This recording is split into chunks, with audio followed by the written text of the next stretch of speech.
L'école sociale de M. Monti, qui avait été créée bien avant la faculté des sciences sociales de l'Université Laval, donnait des cours du soir. Et c'était ouvert au grand public.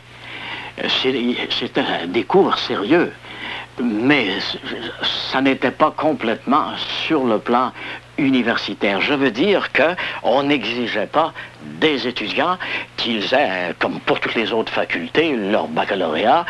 Et ensuite, les professeurs étaient bien entendu, mais ce qu'on donnait, c'était surtout des cours de vulgarisation, des cours de formation supplémentaires ou complémentaires, comme une sorte de culture de luxe pour les avocats, les autres professionnels et même les gens qui voulaient s'instruire. M. Monti, même malgré ses ambitions, etc., était aussi un très grand poète.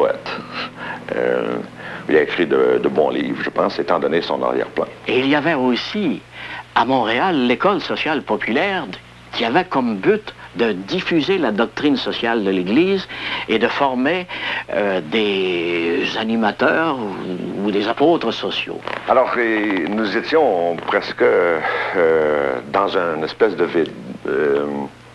D'ailleurs, les penseurs de l'époque étaient très satisfaits de cette situation-là. En fait, les prêtres, les évêques, etc., trouvaient que les sciences sociales, ça n'existait pas, ou ça ne devrait peut-être pas exister. Et contre, évidemment, le positivisme, etc., c'était toujours très dangereux.